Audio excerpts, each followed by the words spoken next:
E aí, pessoal, bem-vindos. Tudo bem? Deixa eu dar mais uma ajeitada aqui na Ajeitada câmera. aqui para ficar melhor. Tá meio baixinho. Tudo ok, pessoal? Todo mundo escutando bem? Tranquilo? Não, tô. Show de bola, Dominique, Vitor, Soraya, todo mundo aí. E aí? Bem-vindos, Mônica, meus amigos Mônica e Breno. Vamos começar aqui essa live que é de grande importância, trata de um tema muito comum para o paciente bariátrico, não somente o paciente bariátrico, né, mas especificamente aqui hoje vamos discutir esse tema que é tão importante, que é a queda de cabelo, a percepção de queda de cabelo entre os pacientes bariátricos. Eu queria que vocês se apresentassem aí para o pessoal, para a gente começar essa discussão, que vai ser muito produtiva. Claro. Então, eu sou Mônica, sou dermatologista. A gente se formou na UFRN, né? Tanto eu quanto o Breno, meu marido. E a gente conhece o Luiz de lá. Fomos calouros lá da faculdade, bons períodos, passamos por lá. E aí passamos um período fora, né? Eu fiz residência no Rio de Janeiro, na UF. Eu fiz na USP em São Paulo. E aí agora estamos de volta em Natal. Voltamos para nossa terrinha para poder compartilhar aqui com vocês nossos conhecimentos. Show de bola. Então, também me apresentando para quem está entrando agora aí na live. Meu nome é Luiz Felipe, sou cirurgião bariátrico. E aqui a gente sempre discute alguns temas que são muito importantes para o paciente bariátrico com o objetivo de otimizar o tratamento, os resultados nesse tratamento que envolve a cirurgia bariátrica como uma ferramenta e não como, vamos dizer assim, o centro do tratamento, mas sim como uma ferramenta que é aplicada aí ao paciente para o tratamento da obesidade e doenças relacionadas. Então, vamos começar aqui discutindo, primeiramente, o que seria a queda de cabelo, né? O que seria, como funciona o crescimento, né, do fio, e se essa queda ela ocorre naturalmente. Como é que é isso aí, vocês que são especialistas? Então, é uma coisa, um pouquinho complexa, mas vamos tentar simplificar um pouquinho isso aqui, né? Então, todos os fios de cabelo da gente, eles passam por uma fase de crescimento, por uma fase de queda. Então, a história natural do fio é a seguinte. O fio, ele cresce, cresce, cresce, cresce, e ali ele cai. E depois, naquele mesmo lugar onde cresceu o fio, volta a crescer outro. A gente chama isso de fase de crescimento e fase de queda do fio, né? Já em virtude disso, a gente já sabe que existe uma queda que a gente considera normal no dia a dia, né? Então, de 50, 100 fios, alguns trabalhos trazem até 150 fios por dia, pode até ser uma queda normal, né? E, de maneira geral, né, isso não gera queixa do paciente. Só que, às vezes, esse número de fios em fase de queda ele pode aumentar, né? E o paciente percebe isso com o aumento da queda. Então, ao invés de 100, vão ser 150, 200, 250 fios caindo por dia, né? E isso, geralmente, gera uma queixa pelo paciente. E é muitas vezes isso que acontece com os pacientes de cirurgia bariátrica, né? Que eles têm um aumento dessa queda por migração precoce desses fios que estão em fase de crescimento para a fase de queda. Então, muitas vezes é isso que acaba acontecendo. Show. Então, é natural essa queda, né? Faz parte do, vamos dizer assim, do ciclo capilar, né? Esse processo de crescer e cair. A maioria dos fios ficam numa fase de crescimento, não é isso? Isso, exato. Quando estamos... Quando está normal, não há alguma alteração. Isso. Joia. E aí o que seria, né? A cirurgia bariátrica a gente sabe que é um procedimento cirúrgico, né? O tratamento como um todo, mas especialmente a cirurgia, é um marco no tratamento porque é um trauma cirúrgico, como a gente fala, né? E ele gera diversas repercussões no nosso organismo que vão promover a saciedade precoce, a diminuição da fome, que são alterações hormonais, neurohormonais, que são muito benéficas para o paciente bariátrico tratamento da obesidade. Diminui aí a ingesta calórica, o estímulo da fome, como eu falei, a saciedade do paciente se sacia precocemente, diminui bastante a ingesta e muda o hábito, né, do paciente. Há diversas mudanças, inclusive psicológicas. O que vocês dizem a respeito disso aí? Será que isso influencia nessa queda de cabelo? Isso é um marco importante? O que é que vocês dizem sobre isso? Uma das queixas, né, uma das perguntas, na realidade, é essa questão justamente.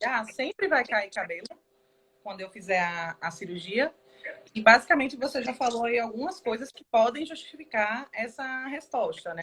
Não só a cirurgia bariátrica, mas toda a cirurgia grande, né? Gera um estresse metabólico para o organismo e às vezes o cabelo acaba justamente sofrendo aí nesse meio do caminho, né? Essa queda, como o Breno estava explicando, o fio ele vai sair da fase de crescimento e ele vai tender a ciclar, na realidade, não só um fio, mas uma quantidade muito grande de fios ao mesmo tempo para a fase de queda. Isso, não somente assim, a gente sabe que esse movimento, né, de migração precoce dos fios da fase de crescimento para a fase de queda, a gente chama isso de eflúvio telógeno, né? Só para a gente saber dizer que isso tem um nome, né? Então é quando começam a cair mais fios, o paciente às vezes percebe diminuição do volume do cabelo. Existem vários estímulos que podem gerar isso, né? Então, vários estresses metabólicos podem gerar isso. Então, a cirurgia, de maneira geral, é uma coisa que pode gerar. Estresses de internação em UTI, Covid, a gente viu causar bastante isso nos últimos 2 anos. Perda ponderal, a própria perda ponderal é uma causa de migrarem precocemente para essa fase de queda também. Então, tudo isso acaba levando, né? Então, a gente tem o estresse operatório da cirurgia. A gente tem a perda ponderal associada. Então, são vários fatores que eles vão se somando, né? Que vão permitindo que o paciente vá ter essa migração precoce dos fios e isso vai se manifestar como uma queda aumentada no paciente que faz cirurgia bariátrica. Né? São vários fatores. E essa queda que a gente está comentando, que é uma queda que a gente chama de mais aguda, é a queda justamente que você observa mais intensa e no período inicial. Então, geralmente, nos primeiros 3 meses, a queda relacionada ao eflúvio telógeno, ela é percebida, né? Então, assim, é uma queixa bastante frequente. Os pacientes chegam realmente com muita queda. É uma avaliação que para o dermatologista também é bem evidente, né? Então, a gente faz uma avaliação do couro cabeludo, a gente usa aparelho para olhar, a gente faz alguns testes e a gente consegue estimar que essa queda, de fato, está diferenciada. Isso que a Mônica falou é bem interessante dos 3 meses, porque acho que tinha até essa pergunta, né? Por que o cabelo cai 3 meses depois da cirurgia? Né? É porque, de maneira geral, é como se fosse o tempo de migração do fio da fase de crescimento para a fase de queda. É como se fosse isso, né? E aí, normalmente, acontece o estresse, o fio já começa a migrar naquele momento do estresse, e aí 3 meses depois, quando ele meio que completa essa migração, o fio começa a cair, né? E aí, por isso, os pacientes muitas vezes percebem 3 meses após a cirurgia que começa a aumentar essa queda. Eles começam a perceber nesse momento. Entendi. Então, basicamente, é uma resposta natural, né, ao próprio estresse cirúrgico, não só especificamente a cirurgia bariátrica, né? E como vocês falaram... Oi? Esse inicial, principalmente nos primeiros 3 Principalmente. meses, não é assim, é porque é uma cirurgia bariátrica. Poderia ser... Qualquer outro estresse. E é muito compatível, né, com a descrição dos pacientes no consultório, né? Muito compatível. Se a gente for ver, a caixinha de perguntas eu fiquei fazendo aí durante a semana e basicamente muitas perguntas. Meu cabelo está caindo. Após mais ou menos 2, 3 meses, está caindo. Então, realmente é uma coisa que acontece, não especificamente na cirurgia bariátrica, mas qualquer estresse, trauma cirúrgico, inclusive traumas psicológicos, né? Traumas emocionais.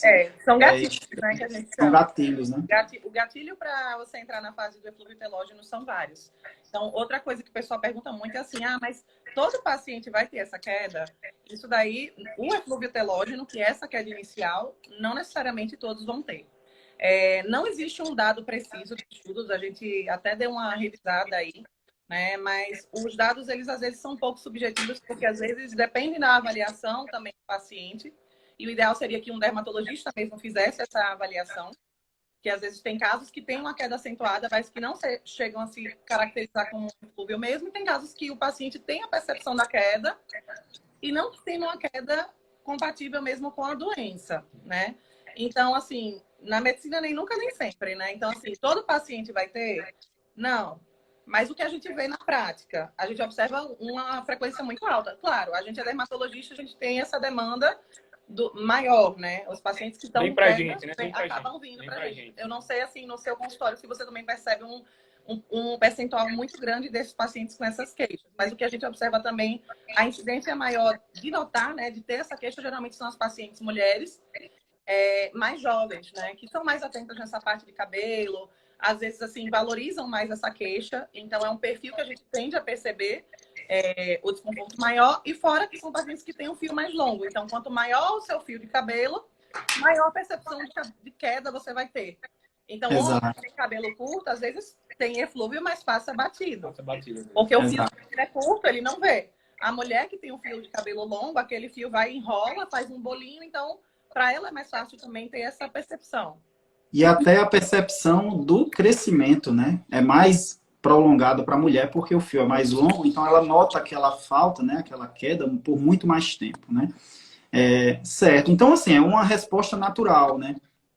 A maioria, eu diria que a maioria dos pacientes, os estudos hoje, como a gente conversou previamente, os estudos hoje não são tão precisos em determinar essa incidência de queda de cabelos após a cirurgia bariátrica, mas a gente percebe que um pouco mais da metade dos pacientes vão relatar algum grau de queda de cabelo. Mas a boa notícia, né, como a gente viu, é que essa queda de cabelo ela não deixa o paciente careca. Não é uma queda a ponto de deixá-lo como se fosse um pós-quimioterapia, que é um outro mecanismo de queda de cabelo, né?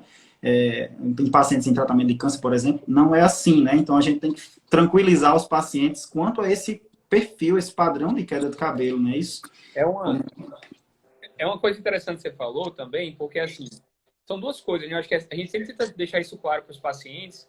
Claro, isso após a avaliação, que se de fato for uma queda devido a esse eflúvio telógeno, que está associado com trauma cirúrgico, né, e tudo mais, via de regra para pacientes em geral, né, esse eflúvio ele tem que durar de 3 a 6 meses, né?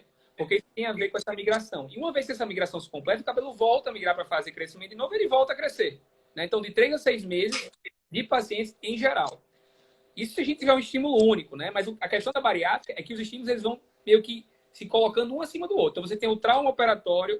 Quando o paciente vai passando daquela fase de trauma operatório que está no meio do eflúvio, ele começa a perder bastante peso, que é uma coisa que... outro trauma. Outro trauma, né? Outro gatilho, digamos assim. Então, normalmente, a gente tem... Enquanto o paciente comum, ele dura de 3 a 6 meses, o paciente com bariátrica pode durar mais tempo, né? Então, pode durar aí... Você já percebe que está durando 9 meses, 12 meses. Então, isso pode acontecer também, né? Então, porque os estímulos, eles vão se sobrepondo um em cima do outro, né?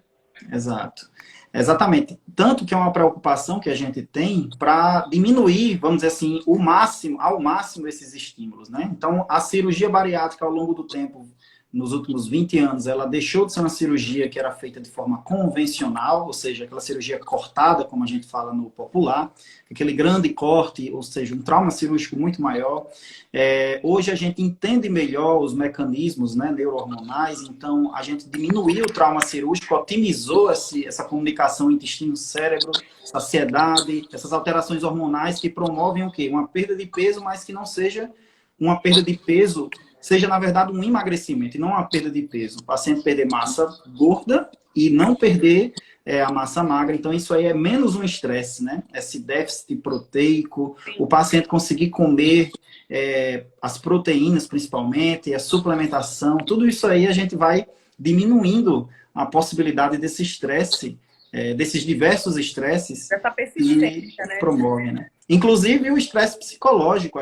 Isso aqui que a gente está fazendo agora diminui o estresse psicológico do paciente, porque ele compreende melhor como se comporta, que a queda de cabelo é até esperada nesse período pós-operatório, que é uma queda, digamos, benigna, uma queda autolimitada, ela tem uma duração, como o Breno falou, vocês bem falaram, né? Uma duração limitada e que tende, após o ciclo, né, voltar a crescer, né? O recrescimento do fio, não é isso?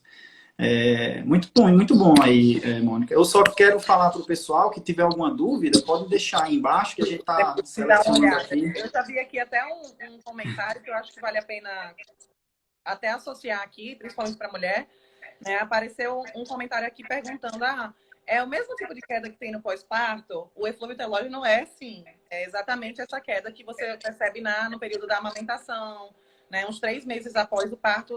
Nesse caso, o mecanismo do parto é a mudança, a oscilação hormonal que a mulher passa. Então, esse é o gatilho para o eflúvio nessa situação.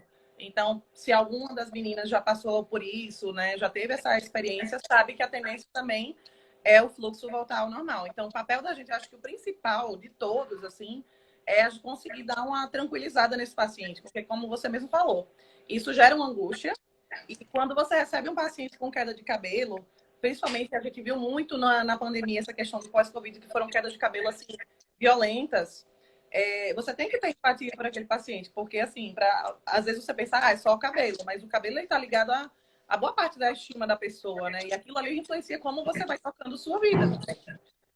Exatamente, exatamente. Esse estresse psicológico, essa angústia, essa preocupação é gatilho também, né?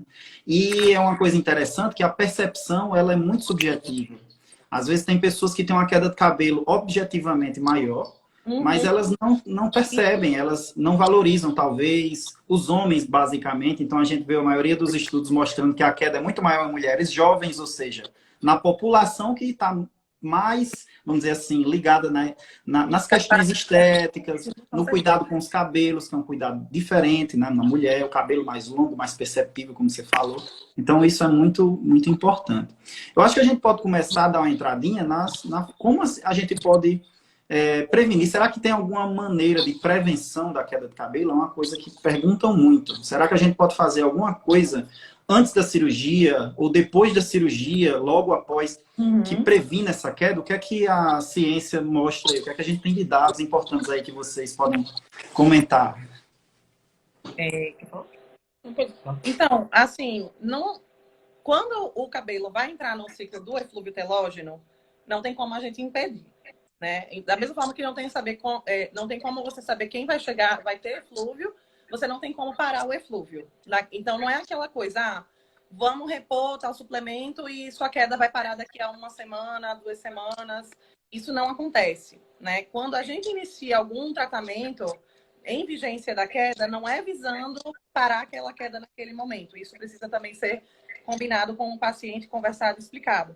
Porque o eflúvio, ele tende a começar, ele tem um pico, o auge da queda, né? Que geralmente é por volta desses 3, 4 meses. Alguns pacientes têm um pouquinho antes. Os casos de Covid, a gente via até uns eflúvios mais precoces também.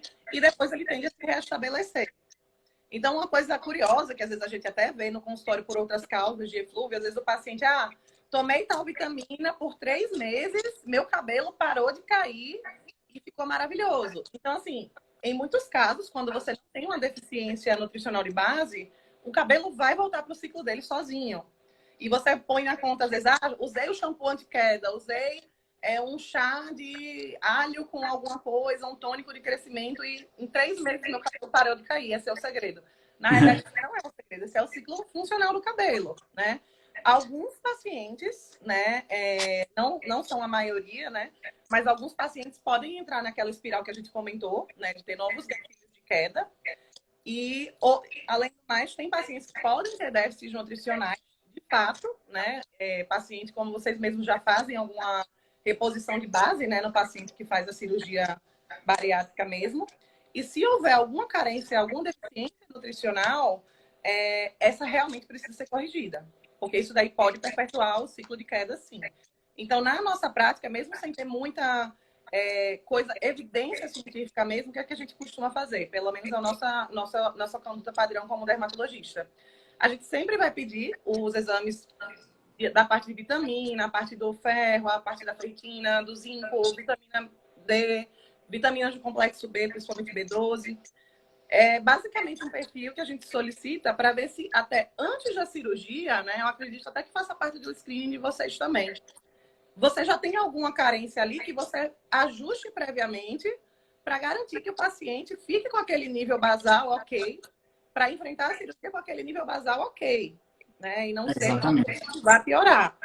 Então, a gente fala de prevenção, eu acho que é mais nesse sentido, né? De você dar uma investigada prévia no paciente para ver se antes da cirurgia ele teria alguma demanda nutricional maior, que a gente pudesse oferecer um aporte preventivo, digamos assim, para o pós-cirurgia. Mas isso não é garantia que ele não vai entrar no eflúvio telógeno. Do ponto de vista de trabalho científico, assim, não tem nada, assim, falando, né? Assim, você vai tomar essa vitamina, você vai prevenir a queda. Infelizmente, não tem nada. Era bom que tivesse, né? Mas exatamente. Não tem. Mas é natural e é racional que a gente pense que se o paciente já tem um déficit de alguma vitamina, de algum nutriente prévio à cirurgia, essa condição após a bariátrica, vai tender a se apresentar de uma maneira muito mais exuberante, né? Então, é racional a gente simplesmente avaliar isso, e como a Mônica falou, eu acho que deve fazer parte já da avaliação de vocês, né? De ver se a pessoa já tem algum tipo de deficiência mineral, de alguma vitamina, alguma coisa do tipo, que já precisa ser reposto na cirurgia, né? Assim, então, faz sentido na cabeça da gente que isso aí seja visto e, se tiver alguma alteração, já seja tratado. Isso seria uma prevenção eficaz, né? Mas fora isso, infelizmente, não tem vitamina. Normalmente, o pessoal até colocou o nome de algumas vitaminas aí embaixo, né? Se eu tomar tal vitamina, melhora.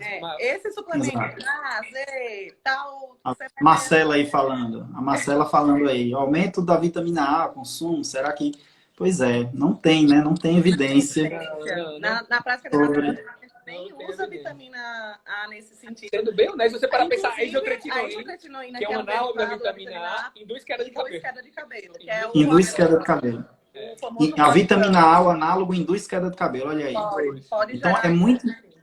Olha aí a informação, a importância da informação, né? Às vezes, não fazer nada... Deu isso na prática, alguns pacientes usando o Roacutan, né? Que é um derivado da vitamina A, apresentam, sim, queixa de eflúvio na vigência do tratamento Pois é.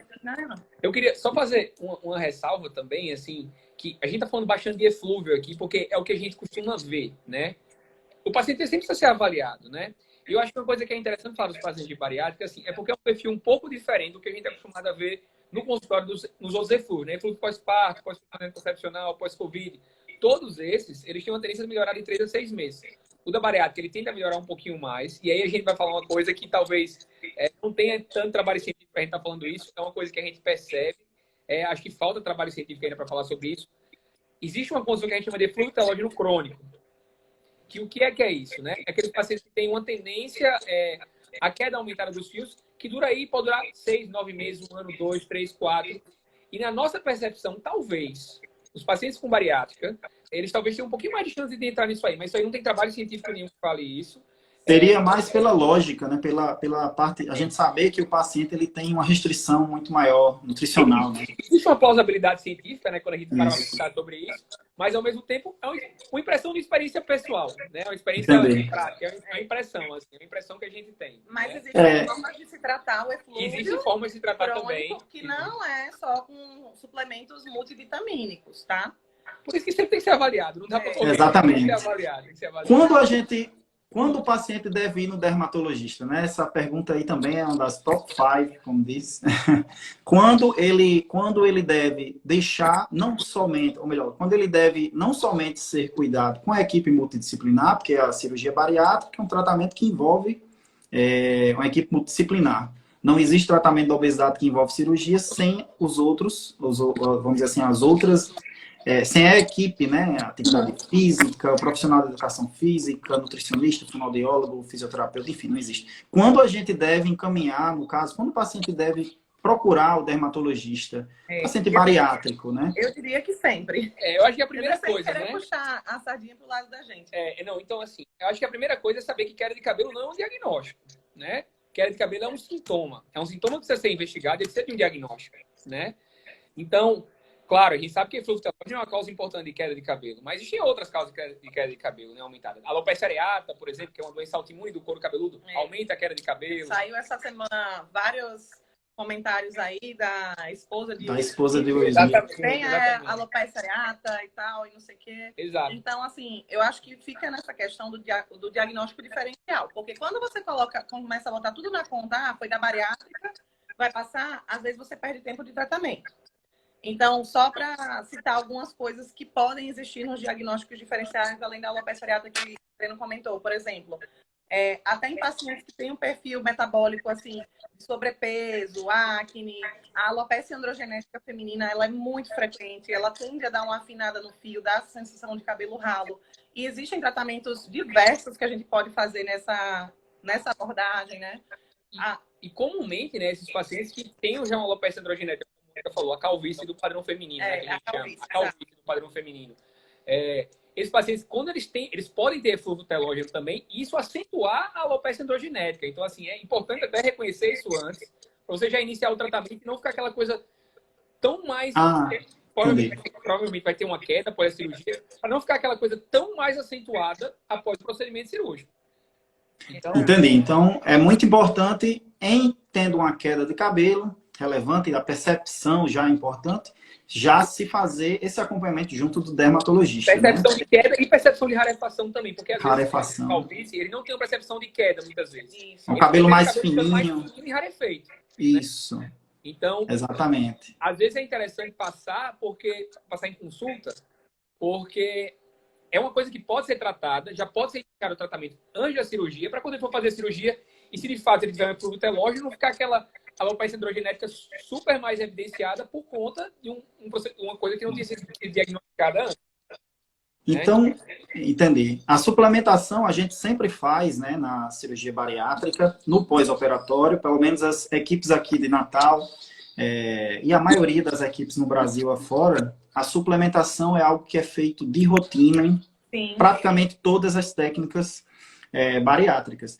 E a gente sempre avalia, como vocês bem falaram, no pré-operatório, antes da cirurgia, a gente avalia o estado nutricional do paciente, a gente vê os níveis de determinadas vitaminas e proteína, enfim, como é que está o estado nutricional, porque a gente sabe que o paciente obeso, muitas vezes, é um paciente com uma nutrição muito ruim, apesar de ter uma obesidade, o valor nutricional dos alimentos que ele consome é baixo. Isso aí é quase uma regra, né? Pra gente, eles comem muito mal. Então, é muito importante a gente fazer essa avaliação e, como vocês bem falaram, para o paciente já vai suportar o estresse cirúrgico, o estresse da perda de peso importante, o estresse da restrição proteico-calórica da alimentação, o estresse psicológico, angústias, dúvidas. Então, tudo isso aí, se esse paciente tiver pelo menos bem, com um status nutricional bem compensado, diminui bastante, né? Como vocês bem falaram.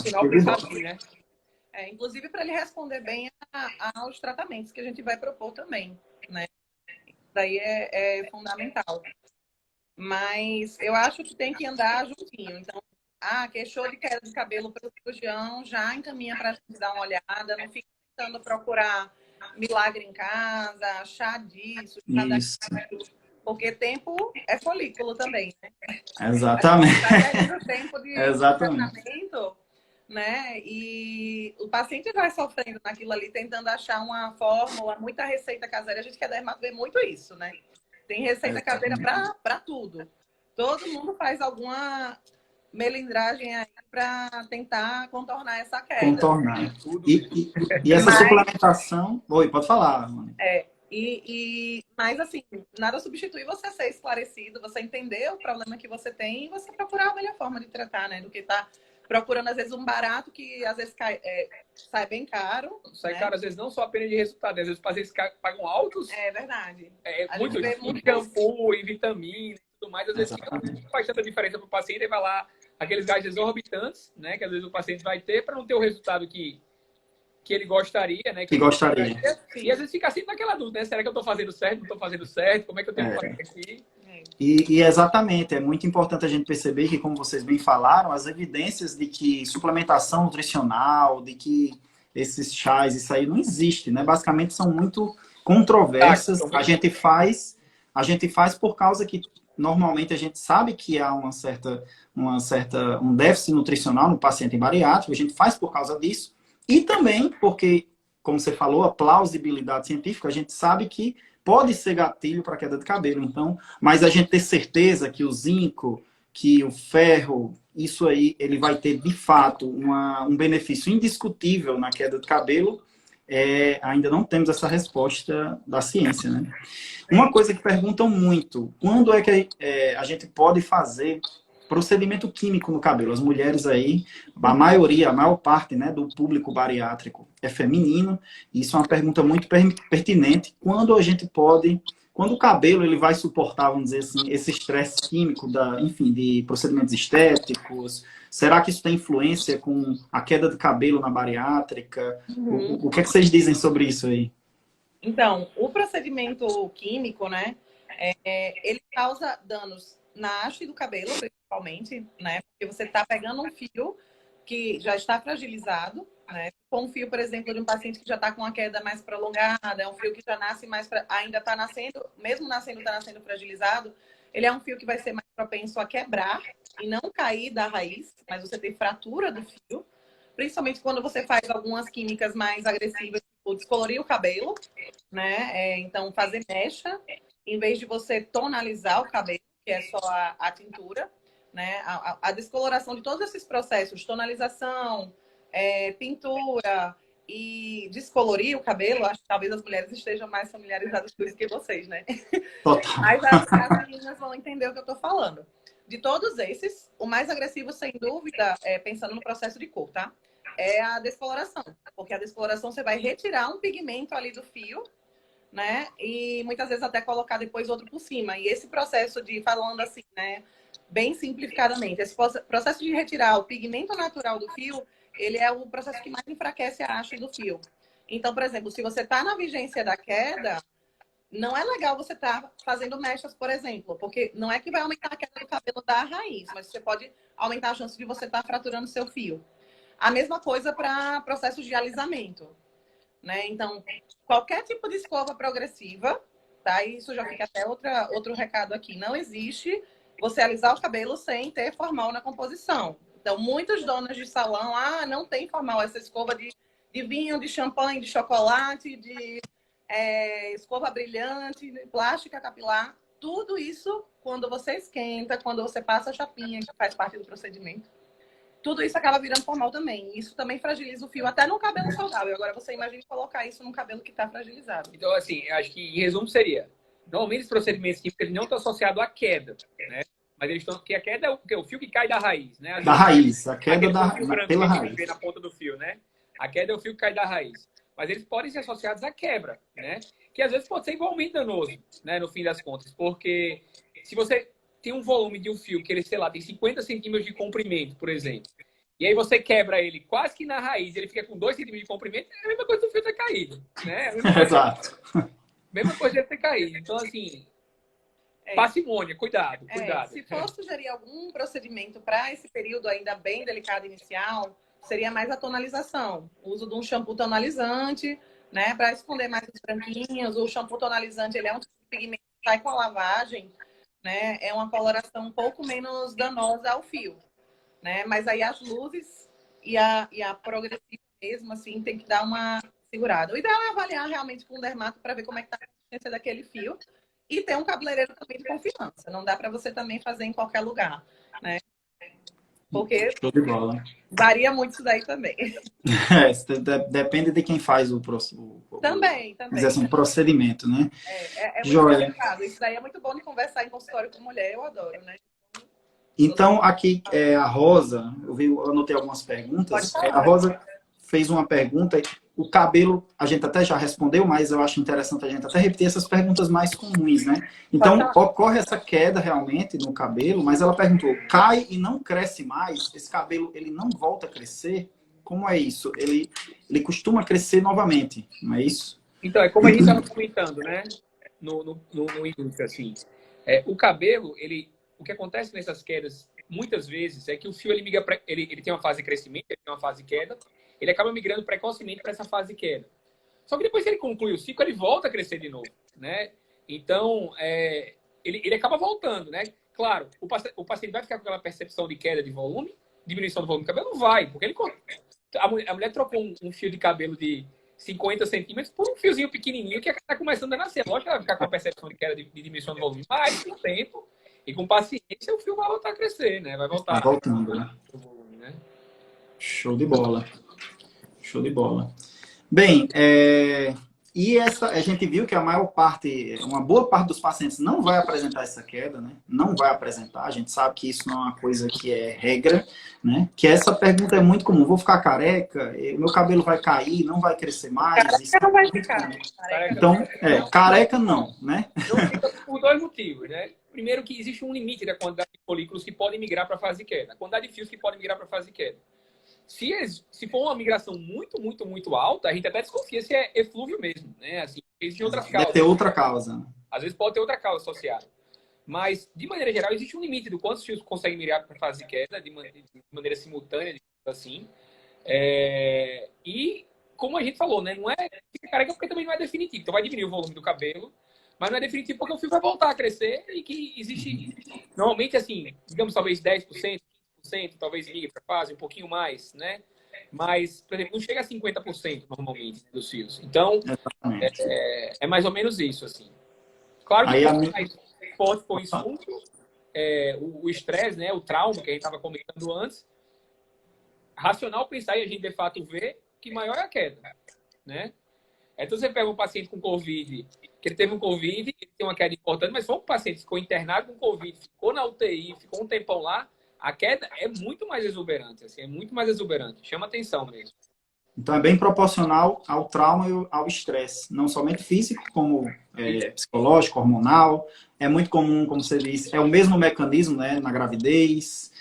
Perguntaram aí a respeito da menopausa. Será que pacientes em menopausa... É muito comum a gente operar, né, bariátrica em pacientes na fase da menopausa. Isso aí contribuiria também para uma maior queda de cabelo pelo mesmo mecanismo ou outro mecanismo associado? O que é que vocês dizem? Eu acho que, assim, o mecanismo associado que a gente pensa mais na menopausa, né? Pensando numa paciente que está na menopausa lá pelos 50 anos, mais para frente, né? Existe a mudança no cabelo, né? Também, isso daí a gente observa com a alteração dos hormônios. Existe a alopecia senil também, mas isso a gente vai observar mais para frente também, né? Que é essa modificação.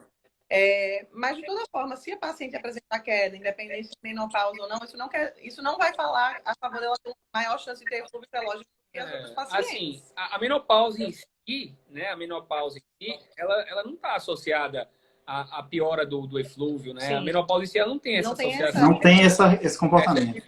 Não tem essa evidência.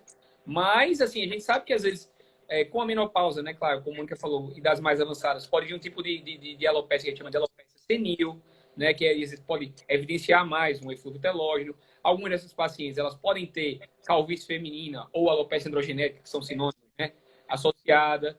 Então, se a gente tiver outras causas associadas, isso pode ficar mais evidente, né? Pode ficar mais evidente. Mas a menopausa em si só, não, né? E outra coisa que a gente não comentou aqui, não estava nas perguntas, mas que é uma coisa que a gente observa às vezes na paciente que está com queda de cabelo também, que ela tende a fazer. Diminuir o número de lavagens, achando que vai diminuir a quantidade de cabelo que vai cair. Boa. E isso daí é totalmente não recomendado, pelo contrário, né? A gente demanda até que o paciente lave o cabelo com frequência para ela perceber que está tendo uma queda, mas quanto mais tempo ela passa sem lavar, mais fio solto está acumulando ali naquela raiz, né? Fios que cairiam normalmente e tendem a se desprender com maior facilidade no banho. Então, às vezes você chega no consultório e vem paciente, doutora, eu estou há 5 dias sem lavar meu cabelo porque a queda está muito grande e eu acho que lavar vai aumentar a queda. E isso não acontece, né? A percepção de queda realmente é maior porque tem muito fio que já deveria ter sido lavagem, isso, no dia anterior, e eles acabam todos juntando ali. Concentrando na lavagem, né?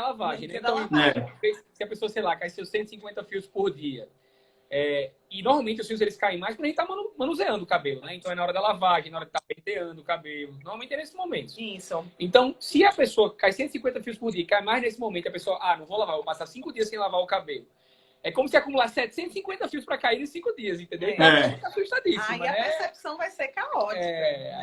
A percepção, ela é fundamental aí, né? Sim, na questão da queda. E assim, até medo de lavar o cabelo é muito comum. E assim, até pior, né? Porque você acaba associando. Então, você aumenta a oleosidade do couro cabeludo, você aumenta a chance de ter dermatite seborreica, de ficar descamando mais o couro cabeludo. Então, a pessoa fica coçando a cabeça. Existe, talvez, associação um pouquinho de dermatite seborreica com queda também. Então, assim, não é recomendado, né? Não é recomendado. Mantenha as lavagens normalmente no cabelo. Ó, aqui o Kio Cevalos, o nome dela. Ela perguntou, acho que vocês já até responderam isso, mas acho como ela perguntou, quem já tem alopecia pode ter uma queda pior após a bariátrica que uma pessoa que não tem essa doença. A alopecia, ela influenciaria aí numa piora desse comportamento do eflúvio telógeno, dessa queda do cabelo após a cirurgia, o trauma cirúrgico? A gente fez uma postagem até legal, né? Alopecia, eu acho que a primeira coisa, é falar que a alopecia, a primeira coisa, não é um diagnóstico, né? A gente usa o nome alopecia sempre quando a gente quer falar que existe uma percepção de diminuição do cabelo, né? De percepção de alguma falha no cabelo. Então a gente usa o nome alopecia. Então, tem vários tipos de alopecia, né? Eu acho que a alopecia mais que a gente acaba lidando dia a dia é a alopecia androgenética ou calvície, que a gente chama, né? Tanto padrão feminino quanto padrão masculino, né? Então, não existe trabalho que mostre que existe uma piora do eflúvio telógeno pós-cirurgia bariátrica e pós perda ponderal da cirurgia bariátrica por conta da alopecia androgenética ou de outras alopécias, por assim dizer, né? Mas a gente sabe que o paciente que ele já tem uma alopecia androgenética, ele já tem uma certa rarefação. Quando ele tem um eflúvio, a tendência é que essa rarefação se torne cada vez mais evidente, né? E aí, assim, para você recuperar o status inicial daquele fio, pode ser que você tenha um pouquinho mais de trabalho também, né? Então, essa é a percepção que a gente tem, né? E o uso de, por exemplo, minoxidil, que é um medicamento que é muito comum o pessoal usar na alopecia androgenética, né? Se eu não me engano, vocês me corrigem se eu estiver errado, mas o minoxidil ele teria alguma indicação nesses casos de alopecia, de eflúvio telógeno, dessa queda de cabelo após a cirurgia? Então, o minoxidil, o ideal sempre é você passar com o dermatologista antes para você ter sua orientação e você não fazer a automedicação, por vários motivos, né? O minoxidil, ele tem seu papel no eflúvio em pacientes determinados, assim, principalmente no eflúvio telógeno crônico, né? Que é aquela outra variedade que eu estava comentando, né? Que é quando passa dessa fase aguda. Porque o que acontece em alguns casos? O minoxidil, quando você introduz, hoje em dia a gente tem também até o minoxidil oral, que é assim, manipulado em farmácias muito específicas, tá? Não é em qualquer lugar que você pode fazer.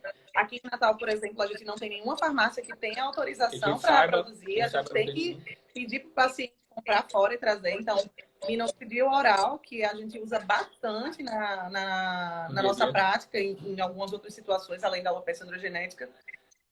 Às vezes a gente pode usar também na fase do eflúvio telógeno crônico, mas na fase aguda é muito difícil a gente fazer esse manejo com o minoxidil, porque boa parte dos pacientes pode ter um efeito do aumento da queda. Uhum. Né? Então, o minoxidil, no primeiro período de uso, ele aumenta a queda. Ele vai aumentar a queda. É um sinal de que o produto está, inclusive, funcionando, né?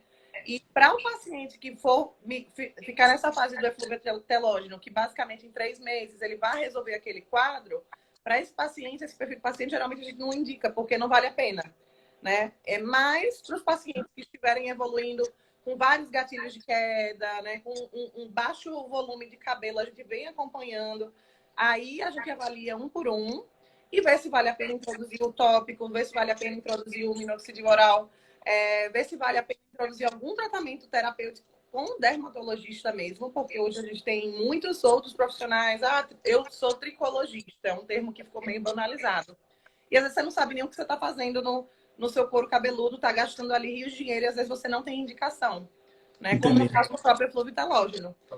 Então, assim, o minoxidil, ele tem o seu papel em vários tipos de alopecia, mas são casos específicos. Não deve existir automedicação, porque o paciente precisa ser orientado como usar, e porque tem essa questão do efeito que a gente chama de shedding do minoxidil, que é essa queda que pode iniciar logo nos primeiros meses, que teoricamente seria o período que o cabelo já está tendendo a ter um pico maior de queda. E isso aí gera um desespero maior ainda. Você acaba piorando a situação temporariamente ali no início, né? Quando você está buscando o contrário, né? Muito bem.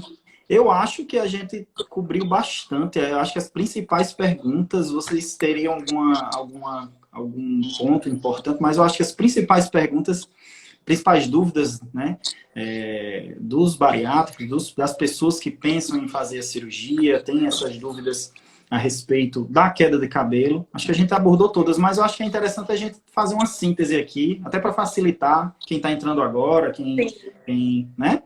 Então, a queda de cabelo após a cirurgia é algo que a gente até espera, não é isso? A gente pode esperar. Que a gente pode esperar, acontece na maioria dos pacientes, e o principal é que na maioria dos casos, temporária, né? Limitada, né? Apesar de que seja um pouco mais longa do que outras situações semelhantes, como a gravidez, algum estresse infeccioso, algum estresse, enfim, psicológico, mas como a cirurgia bariátrica ela promove certa restrição nutricional, isso poderia perpetuar um pouco mais, né? Perpetuar não, mas assim, prolongar um pouco mais esse período do recrescimento do fio, né? Isso geraria vamos dizer assim, uma percepção de queda de cabelo mais longa, né? Diga ali, Breno. Só a ressalva é que a gente está falando de queda por eflúvio telógeno, né? Assim, então, Isso. só para lembrar aquela coisa, né? Queda de cabelo é sintoma, o ideal é que seja avaliado, né? Sempre. E se for de fato por eflúvio telógeno, claro, a gente tem que... Acho que o principal papel no eflúvio telógeno é tranquilizar o paciente, né? Tranquilizar de que aquilo vai passar, que vai ficar... as mulheres vão pensar... A preocupação da mulher é se ela vai ficar careca, né? Eu acho que Permanentemente. Então, não. Então, esse tipo de esclarecimento é fundamental, né? É fundamental isso aí. Mas, como a gente está falando, né? Só a ressalva é que, tipo assim, essa queda ela tende a ser autolimitada quando ela é uma queda por eflúvio telógeno, né? Eflúvio telógeno não compensa, né? E existem outras causas, por isso a importância de, em queda de cabelo, procurar o dermatologista, as equipes encaminharem também, né? E trabalhar em conjunto com o dermatologista e as outras especialidades, né? Da cirurgia, do tratamento bariátrico como um todo, né? Metabólico e bariátrico. Joia. E o uso de suplementação, a gente viu aqui, vocês falaram muito bem, que não tem uma evidência forte. Isso é muito importante para quem gasta recursos para fazer suplementação desnecessária, até o perigo de uma hiper, né, vitaminose, que causa problemas, como vocês falaram, a vitamina A aí, que faz parte do Roacutan, que a gente sabe que é uma medicação que tem seus, vamos dizer assim, seus cuidados, sua cautela. E até comentei com vocês a respeito da suplementação do zinco a mais, que pode diminuir aí a absorção do cobre. Isso aí, a suplementação de um micronutriente acabar gerando um problema com outro micronutriente. Então, o que é que deve ficar de resumo aí? Fazer a suplementação é importante na cirurgia bariátrica, como a gente sempre faz, independente da queda de cabelo ou não, até porque a cirurgia, as técnicas, elas diminuem aí essa absorção, diminui a quantidade de nutrientes que a gente consome, seja proteínas, macronutrientes, né, proteínas, carboidratos, assim como os micro, as vitaminas, né, esses zinco, enfim. Então é importante a gente fazer essa suplementação sob orientação médica, com acompanhamento da sua equipe, do seu dermatologista também, e não ficar, antes de tudo, o conhecimento, né? A gente saber que é um processo temporário, na grande maioria dos casos, autolimitado, como a gente fala, e que essa suplementação deve ser feita sob orientação médica, e não a gente ficar preocupado perguntando a fulano, a cicrano, o que é que faz, e como você falou, né? Às vezes, por ser autolimitado, coincide do crescimento natural do cabelo que iria acontecer, ser justamente quando você está usando um shampoo, tomando um chá, um negócio que você acaba atribuindo àquele consumo daquela coisa. Você falou muito bem, Mônica, isso aí é muito importante e as pessoas acabam realmente relacionando a melhora que iria acontecer com, sem ou apesar do consumo dessas, né? Qual é o principal período da queda do cabelo? É muito importante a gente revisar aqui, após a cirurgia.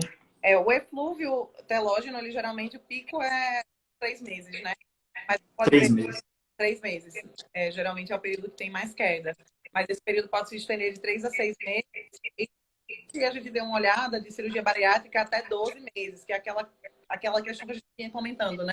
Que o paciente, pela questão mesmo de absorção, da dinâmica, né, que fica o metabolismo, às vezes tende a demorar um pouquinho mais a sair da fase aí de telógena, né? Isso é uma média, né? E é uma média, 6 meses, 1 ano, algumas pessoas mais do que 1 ano, o Breno falou, 2, 3. O importante é fazer o acompanhamento com o dermatologista, né? A Keilinha aí falando, ó, dizendo que os exames das vitaminas estão normais. A gente sabe que esses níveis de vitaminas, eles não se relacionam diretamente ao eflúvio ou a queda de cabelo por outras causas importantes, né? E continua com queda de cabelo, já faz 1 ano e 6 meses. Então, não há necessidade de se desesperar, é preciso investigar objetivamente. Exatamente. É interessante passar em consulta, né? Assim, consulta com o dermatologista, porque pode haver outra causa que não tem nada a ver com a cirurgia, né? O que eu acho isso é muito importante. Que fica assim de mensagem mesmo é o acompanhamento, na realidade, longitudinal desse paciente. né? Não só Isso. Ao longo do tempo, né? que passou do período crítico, tive meu eflúvio lá no início, caiu muito nos 3 meses, depois vida normal, que segue, ok. Mas aquele paciente que está tendo uma persistência, que melhorou, mas depois voltou a cair com a mesma intensidade, eu acho que o segredo aí é você fazer um segmento mesmo longitudinal do paciente. Por quê? Pode ter mudança de diagnóstico no meio do caminho, pode aparecer uma nova comorbidade no meio do caminho.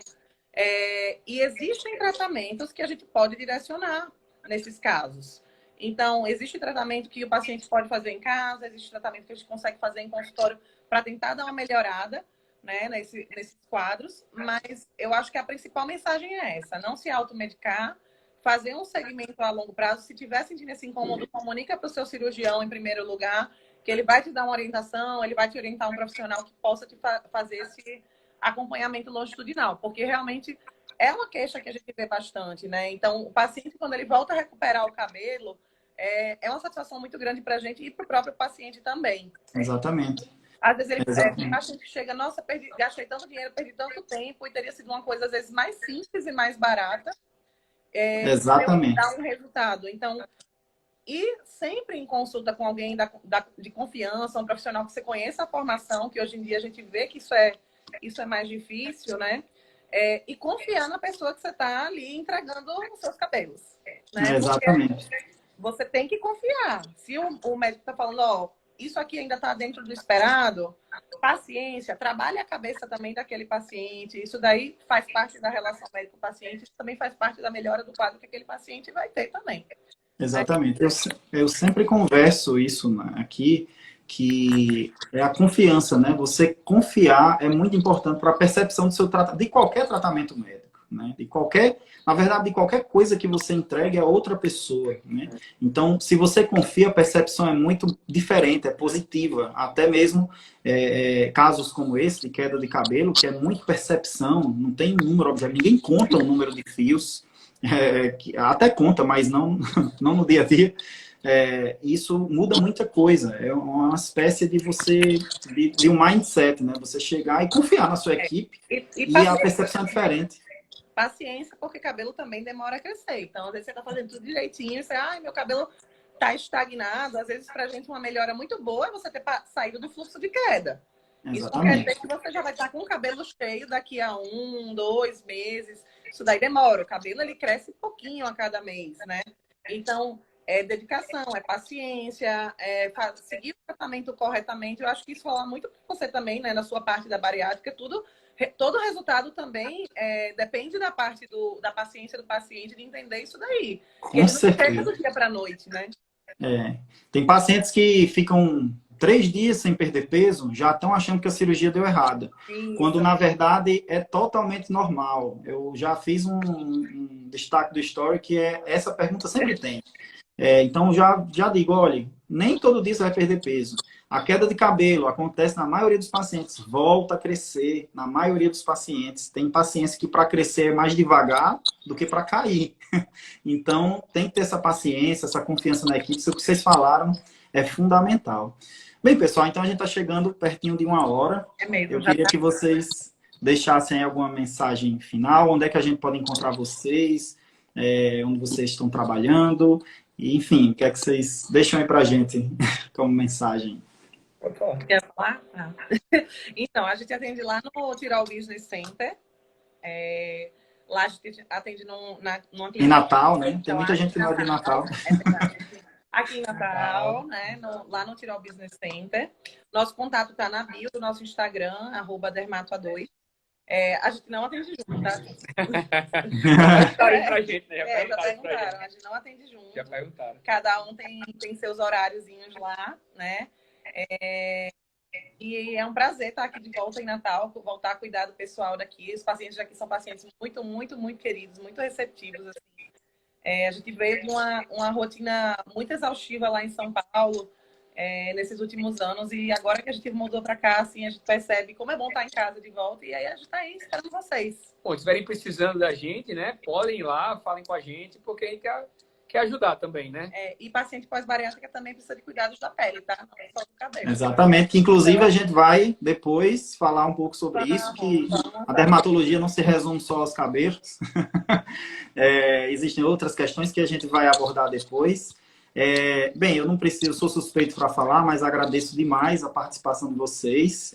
São amigos desde a graduação, que eu confio e que são profissionais muito competentes. A live foi muito boa, inclusive, muita informação que eu mesmo não sabia e que eu acho que vai ajudar muita gente aí, principalmente através de tranquilizar o paciente, tranquilizar as pessoas, que quando a gente conhece, quando a gente sabe onde está pisando, isso é uma coisa que eu sempre falo, a gente sabe o que vai acontecer, então a gente fica mais tranquilo, a gente consegue ficar menos angustiado num tratamento como uma bariátrica, que é uma coisa que para muita gente é um bicho de 7 cabeças, né? E não é bem assim.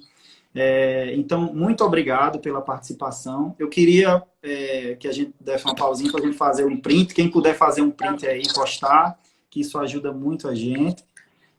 Passa aí que eu vou fazer um negocinho aqui. Tá com uma bola aqui, a gente não consegue nem ver direito. Vixe, a gente faz um print aí, quem puder fazer, para também ajudar. Vamos lá? Show de bola. Show de bola. Eu acho que eu saí no print um bico do show de bola. Bem, mas muito obrigado, pessoal. Então, assim, também vocês já acompanham, quem está aqui acompanhando, quem está chegando agora, essa live vai ficar gravada, tá certo? Perguntaram aí se vai ficar. Eu sempre deixo as lives gravadas. Tem outras lives importantes aí para o paciente bariátrico. E, enfim, até a próxima. Eu espero que a gente faça várias lives, vários encontros como esse. Existem muitas outras coisas. Vamos procurar tema aí, pessoal. Manda aí para Luiz também as dúvidas de Exato. Muitas coisas, muitos outros temas dermatológicos importantes para o paciente bariátrico que a gente vai abordar. Tchau. Muito obrigado, pessoal. Tchau. Tchau, Valeu. tchau, pessoal. Obrigado aí. Tchau, tchau. Tchau, boa noite. Tchau. Tchau.